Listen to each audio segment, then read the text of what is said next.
आज की कहानी है ससुर जी आपके बेटे को अपने सामान की कीमत समझ आ गई है। दोस्तों, कहानी शुरू करने से पहले अगर हमारे चैनल को सब्सक्राइब नहीं किया हो तो कर लीजिए ताकि आपके पास पहुंचे हर नया वीडियो। पापा, अब तो ये लोहे के बक्से बदल लो। इतनी खूबसूरत टैक्सी लाकर दी थी आपको अमेरिकन टूरिस्टर की, फिर भी बाबा आदम के आने के लोहे के बक्से लेकर चल देते हो। और ये बिस्तर की क्या जरूरत है? होटल में बिस्तर होते और बाबा आदम के जमाने का ये घिसा पीटा रेडियो। कितनी बार कहा कि स्मार्टफोन दिलवा देता हूँ, फिर जब मन करे अपनी मनपसंद गाने सुनो। आज जब राजीव जी बद्रीनाथ धाम की यात्रा के लिए निकल रहे थे तो ड्राइवर ने उनका सामान गाड़ी के ऊपर लगाया तो उनके बेटे विशाल ने उनके सामान को लेकर टोक दिया, अरे बेटा, मुझसे ये आजकल के जमाने का दिखावा नहीं होता, मुझे तो अपने ये बक्से ही सुहाते हैं, वो अटैचमेंट पसंद नहीं।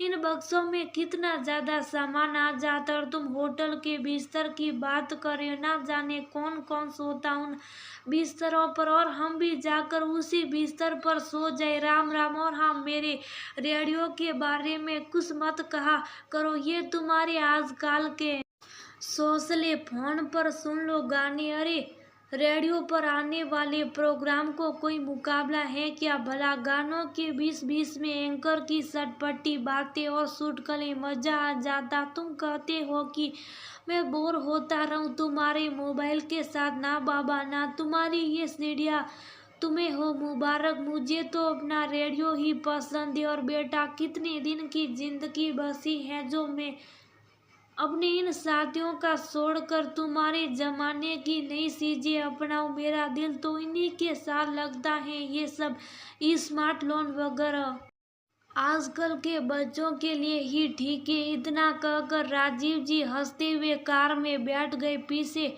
विशाल को सोच में छोड़ गए। पापा भी ना नए जमाने को अपना ना ही नहीं चाहते, ये पुराना सामान फेंक क्यों नहीं देते? कितना बुरा लगता है ये सब। आजकल तो सुंदर सुंदर रंग और डिजाइन की चीजों आ रही है, लेकिन पापा को अपने उस पुराने सामान से ही प्यार है। भला अब रेडियो कौन सुनता है? पापा अपनी पसंद आपके अंदर तो नहीं थोपते, वो अपनी पसंद को अपने तक रखते हैं। फिर आपको क्या परेशानी है? उन्होंने कभी आपको नए जमाने के हिसाब से जीने के लिए मना नहीं किया, हमेशा आपकी पसंद का ख्याल रखा।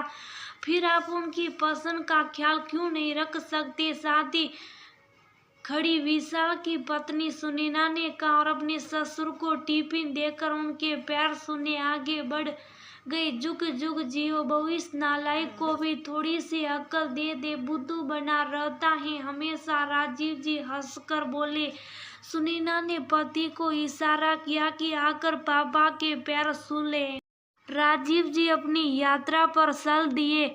यूं तो राजीव जी और उनके बेटे में बहुत बनती थी। विशाल अपने पिता का बहुत सम्मान करता था, लेकिन मौका मिलते उनके पुराने सम्मान को लेकर कुछ ना कुछ कह देता। राजीव जी हमेशा हंसी में टाल देते। राजीव जी के जानने का बात सुनीना विशाल से बोली, अगर आपका बेटा आपके ऊपर अपनी पसंद थोपने लगे तो कैसे लगेगा? मैं तो जमाने के साथ चलता और जमाने के अनुरूप ही अपना रहन सहन बना कर रखता हूँ, फिर मेरा बेटा मुझे क्या कहेगा?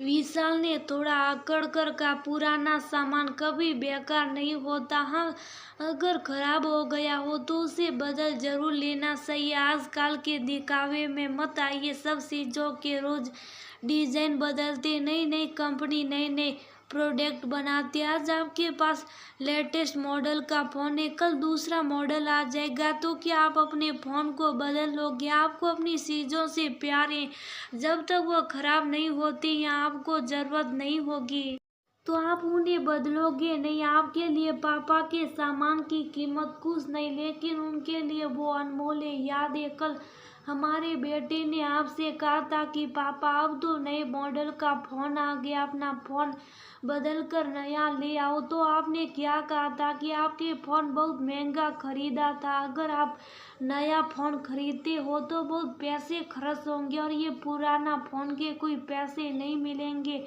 आपके लिए आपका पुराना फ़ोन बहुत कीमती है, जिसकी कीमत हमारे बेटे की नज़रें ज़ीरो है। बस मेरी माँ समझ गई, अब से मैं पापा के सामान को लेकर कुछ नहीं कहूँगा। कुछ दिन बाद राजीव जी वापस आ गए। कुछ दिन से उन्हें विशाल में सेंस महसूस हो रहा था। रात के खाने के समय जब सब एक साथ बैठे थे तो उन्होंने सुनैना से पूछा, बहू क्या बात है, जब से वापस आया हूँ विशाल ने मेरे सामान पर कोई टिप्पणी नहीं दी। सुनैना हंसी, पापा जी आपके बेटे को अपने सामान की कीमत पता लगी, अब ने कभी कुछ नहीं बोलेंगे। राजीव जी को कुछ समझ नहीं आया, लेकिन वह बेटा बहू के साथ बिना टोका टाकी के रहते थे, इसलिए शुभ साफ खाना खाकर कमरे में चले गए। विशाल भी संतुष्ट था कि पापा का दिल दुखाने के बजाय उनकी पसंद को भी समझ लेने में कोई बुराई नहीं।